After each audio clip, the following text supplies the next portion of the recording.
It's hard to keep it low. No matter like how little wood you have in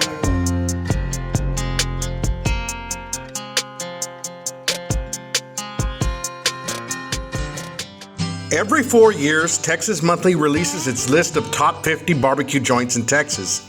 The magazine's barbecue team travels across the state sampling from hundreds of establishments to curate this prestigious list. The most recent list was released in May 2025, and these were the top 10 from the list. Coming in at number 5 was GW's Barbecue in San Juan, which is just a 10-minute drive from my home. I met up with Javier from Chief Firewood there, and we got in line to try their barbecue. But right before doing so, co-owner George Watts showed us around the smoker area. This pit runs so smoothly, smoky, like slow. This pit runs so high, it's hard to keep it low. No matter like how little wood you have in there, like it doesn't want to stay smoky, it wants to draw. Like, Just draw. no matter how much I shut it down, like draw, it just wants to draw. So that's our hot pit. And this one's perfect for me. What kind of pit is this, George? This is out of Chatterview, Galindo. Oh, Galindo's in Houston Out of Houston area? Yeah. This is located here in Mission, A&P Smokers. Okay, I didn't know that. And then you got a primitive pit? This one actually was lent to us by Teddy's. Oh, gotcha. We need space, and I asked him, and he lent me that pit. Nice. And we have. So you said this was your brisket pit. That's our brisket. We have 2 more pits on order. We have one from him, and we have M&M rotisserie. Where's A&P out of? They're out of Mission. Gotcha. He does great work, man. Really great work. So what's going on here with the ribs? So right now we're taking off some of the ribs for service. These are our pork spare ribs. Smoke unwrapped, maybe about 5-6 hours depending on the size. And then we're just hitting with our house-made rib glaze. And they get wrapped up nice and tight, and they're pretty much ready for service. They're just gonna rest up.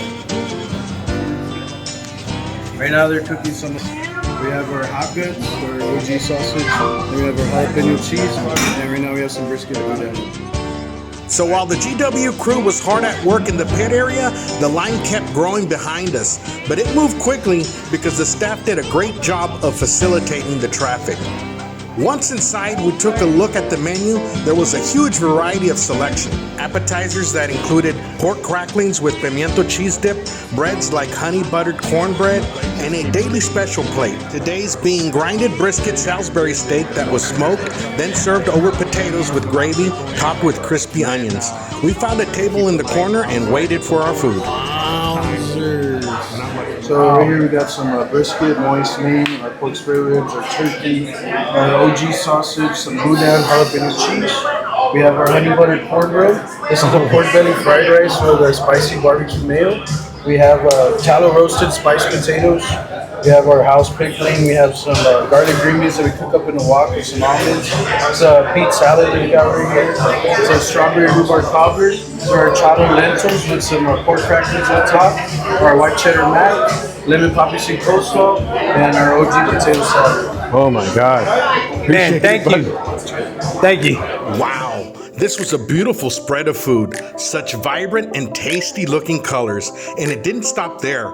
George busted out the day's specialty plate, the smoky Salisbury steak that looked friggin' amazing. All right. Even the rice looks so delicious. There was no doubt about it, we were in for a feast. But where do we start? What should we try first? Try anything, dude. Let's try the pork belly rinds. Pork belly rinds. Yeah. And then we'll try some of that dip, right? Yeah. I'll first try it without and then with. Okay. Little seasoning on the rind. What you would expect on a pork rind, right? Yeah. But what about the dip there?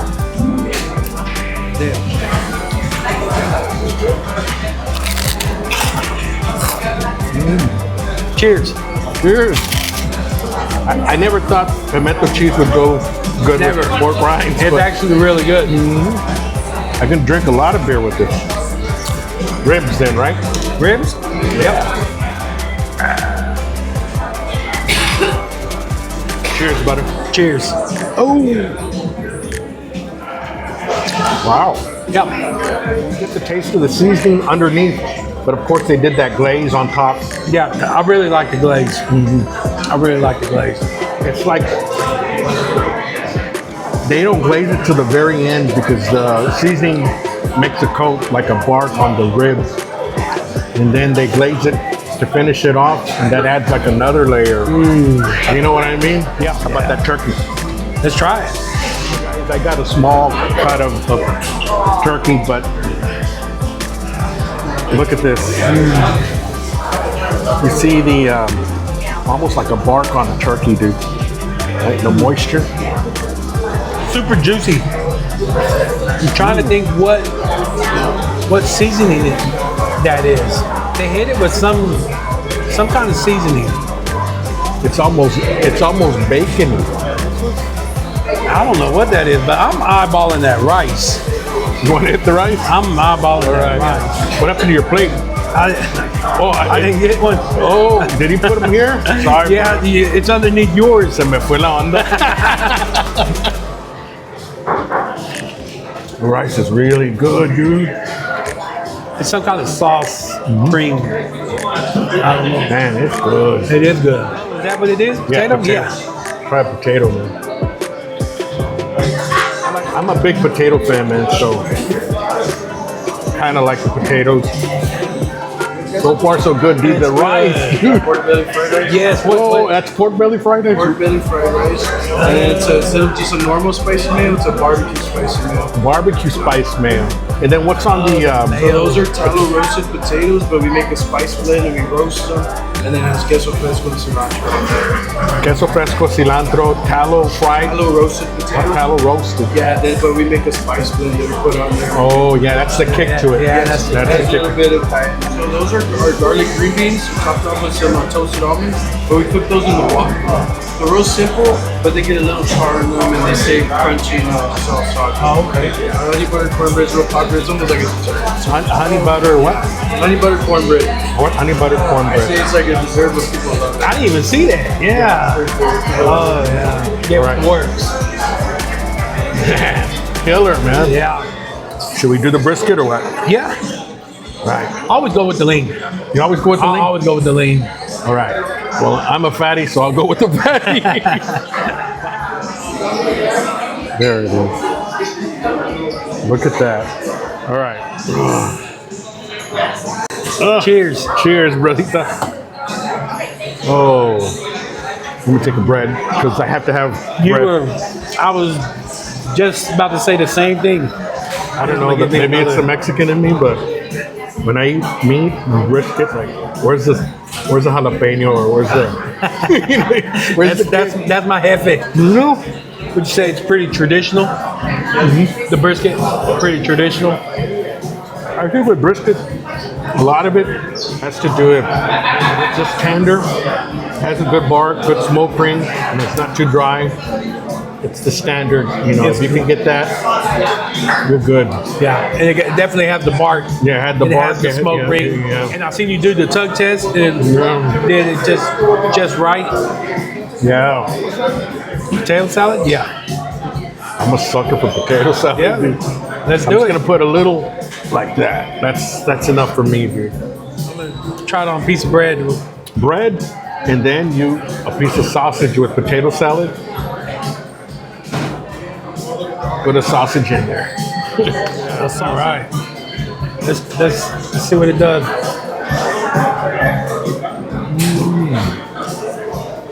Oh yeah. That's pretty good. Yeah. I've never had it like that. Oh.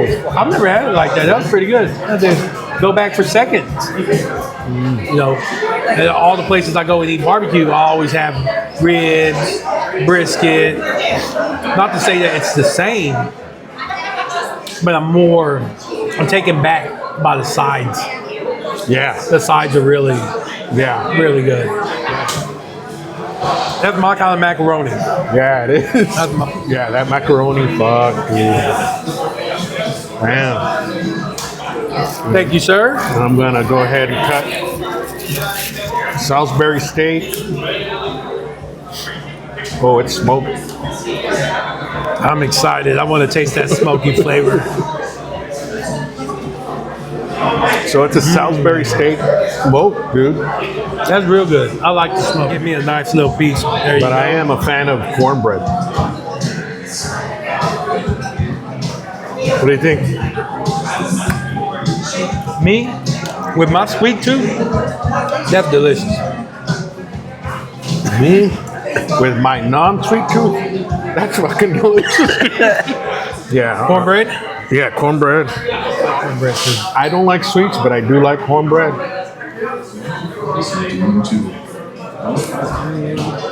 Honey, That's what it is, honey. It's good. moist. Yeah. But I'll tell you what. If I had to pick a protein, what they call the proteins, which protein I like the most? The Salisbury steak, Yeah. it blended really well. Yeah. Yeah, I definitely agree, man. Out of all the proteins, this was the most unique tasting. Me being that I deliver wood to 5 different barbecue joints a day, and I eat barbecue every single day. I'm eating ribs, sausage, brisket every single day. Not to say that this is like everything else, but this was Yeah. different and unique. Had that, I tell you what, man, when you have your barbecue that people want to come and eat, but then you make some special plates on the side, that can get you a little bit up there, over the top of your average plate. Now, maybe this is just my perspective, and I could be wrong, but I feel that when you're in the top 10 list of the best barbecue joints in Texas, all these restaurants are going to have excellent brisket, pork ribs, sausage, but they're going to be really close for you to pick a favorite because all these restaurants will be doing it very well. So that's where specialty plates and side dishes come to play. And that's what will set you apart from all the others. And GW's does this very well. Hey, George, appreciate you taking the time to talk with us real quick. For those of the people that don't know, give us a little bit of a background or a story of from when you first started to where you're at now, being that you just, congratulations, by the way. Thank you. Top appreciate it. 5 of Texas Monthly. Yeah, so GW started, me and my father, really in our backyard, as a lot of people do. It started with caterings, friends and family, weddings, stuff like that. 2017, we were able to get a food truck. And at that time, I had just started a career as a police officer. Once we got the food truck, I helped my dads whenever I could. Weekends, whenever I had a time to help them. And that was always my passion, but I went a different direction. I went with law enforcement, and right after COVID 2021, we were able to obtain our current location. And I said, you know what, I'm gonna quit what I just started, my career in law enforcement, and I'm just gonna go all in with the barbecue restaurant because it's always been my passion. That's what I wanted to do. I told my dad I was gonna quit, and he said, "You're crazy. You're not gonna quit. You just started this." And I said, I have to. We have to do this together, and we got to put everything into it in order to work. If I could interrupt real quick, George, being that my audience is a big, I have viewers that are backyard pit masters. What's the transition from a backyard pit master to where you're at now? Can you tell us a little bit of a difference between the both? If you have the passion for it, you can get it done. Okay. But we were backyard cooks, and we transitioned into the food truck. That helped a little bit, a bump of making a little bit more food. But coming to the restaurant, it's a whole different animal. Correct. So in the very beginning, it was tough. It was, sleepless nights, lots of sacrifice. Everything you got is going to go into the restaurant. It's going to take a lot of time before you get to a good situation. Basically, you'll be able to hire people and train them how you want things done. So, man, if you're not really all into it, you're not willing to give all your time to it, it's not going to work. Right. So you got to be willing to sacrifice in order for it to work, and to learn and to keep, getting better at your craft. This kind of dedication and work ethic is what gets you on the top 10 list of the best barbecue joints in Texas. And definitely George and family have paid their dues. The barbecue world is always evolving, and just getting to the list doesn't mean the work stops there. You must keep pushing to innovate and maintain that position. So George mentioned he has 2 more smokers he'll be adding to the business, and he just made the change to post oak supplied by Chief Firewood. We wish the crew at GW's Barbecue continued success, and thank you, George, for your hospitality. If you would like to use the same wood many of the top 50 barbecue joints in Texas use, there'll be a link in the video description below. If you like videos like this one, make sure to check out our top barbecue joints playlist. Don't forget to comment, like, and subscribe. Hope to see you again very soon.